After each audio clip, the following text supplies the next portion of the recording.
The topic of this segment is the marsupial-placental dichotomy, or basically considering the question of why is there such an extreme difference in the reproductive strategy of marsupials and placentals.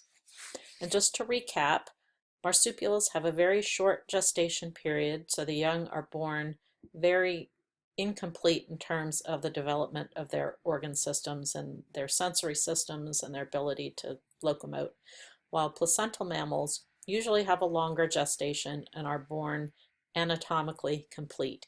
Even though their sensory systems might not be completely up and running, most of their parts are pretty much fully developed. So it seems like marsupial offspring are born early, right? Why is it that they don't stay in the uterus longer and be born in a more complete state? The prevailing thought is that this has to do with immunology.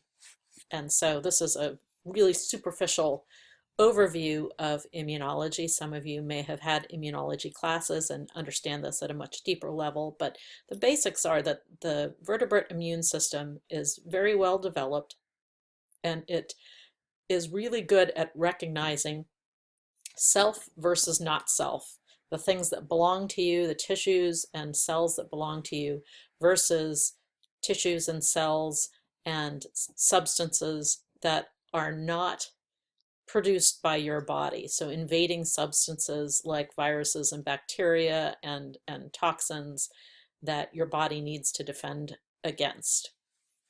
In the case of a developing fetus, it's clearly not self because it's genetically distinct from the mother. Why is that? It gets half of its genome from the mother in the egg, and it gets the other half of its genome from the father in the sperm. So when those two halves combine, they create a wholly new individual that is genetically distinct from the mother. And in a normal situation, cells that are genetically distinct from you would be attacked by your immune system. Well, in the case of the fetus, that wouldn't work out too well. No one would be able to reproduce if all fetuses were attacked by the immune system. Different types of mammals have different ways of getting around this problem. So if we look at the monotremes, they lay eggs. So that automatically creates a barrier between the fetus and the mother's immune system. That eggshell prevents the cells of the mother's immune system from attacking the developing embryo. And that means, since there's a complete separation between the mother and the fetus, that the fetus needs a way of getting nutrition that doesn't depend on any kind of interaction with the mother, and so that happens through a yolk sac. If we look at marsupials, they develop inside the mother's uterus, and they have a small degree of separation between the developing embryo and the mother. That's called the shell membrane. So it's a keratin structure that forms around the fertilized egg as it's starting to divide, and it creates an impermeable barrier that the mother's immune system cells can't penetrate. So for a while, the developing embryo is protected from the mother's immune system. But over time, the embryo outgrows that shell membrane, and it basically hatches out of the shell membrane. So the shell membrane breaks open and the embryo continues to grow. And at that point, that happens about 2/3 of the way through the gestation period in marsupials. So from that point on, the developing embryo is vulnerable to attack from the mother's immune system, and birth happens fairly quickly after that point. If we look at what happens in placental mammals or eutherians, there's a very well-developed placenta system of membranes. We looked at the anatomy of that in one of the previous segments, and that the external portion of the membranes is a structure called the trophoblast. So if we look back to when the egg that was fertilized first starts developing, first it just divides in half and again and again and again and becomes a bubble of cells. And after it becomes a bubble of cells, a certain segment of cells in one part of that bubble will give rise to the developing embryo, and all the other cells around the periphery of that bubble become the trophoblasts. So it's a specialized cell type that's distinct from the developing embryo, and that trophoblast will give rise to all of the placental membranes. The trophoblast becomes partly a physical separation between the developing embryo and the mother, but it also pumps out hormones. And we talked earlier about how those hormones help maintain pregnancy by producing some of the same hormones as the ovary produces, but they also produce some other hormones, and one of them is called chorionic gonadotropin. So produced in the chorion, and is a hormone that has several functions that only happen during pregnancy. So it maintains the cells of the trophoblast so that the pregnancy membranes stay intact. And it also helps suppress the immune system of the mother in a localized way. So right around the area of the developing embryo and the placenta, the mother's immune system is not fully functional. So it cannot attack the cells that are different from the maternal cells, genetically different from the maternal cells. Chorionic gonadotropin, just as a point of information, is the hormone that human pregnancy tests are detecting. So it's one hormone that's only produced during pregnancy, and that's why those pregnancy tests are so accurate.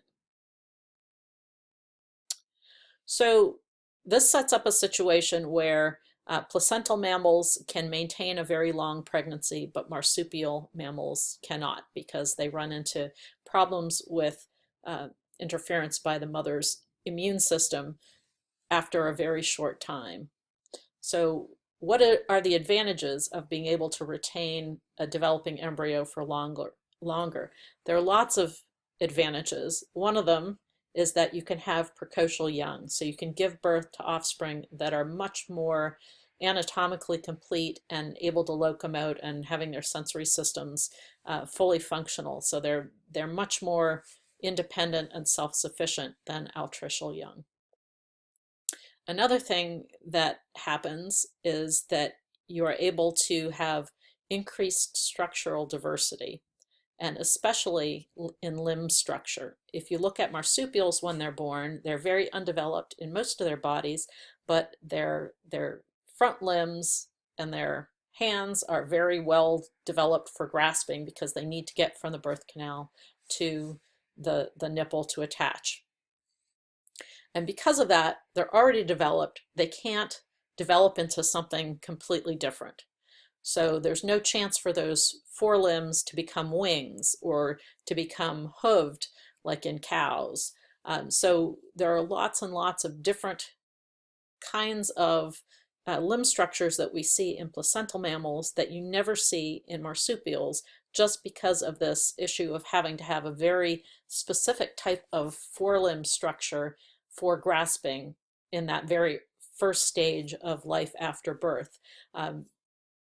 Placental mammals don't ever face that, because they don't need to get out of the birth canal by themselves. They don't need to use those grasping front limbs to get themselves where they need to be. So they're retained longer in the uterus, they can be more fully developed, and they can be developed in ways that we don't see in marsupials.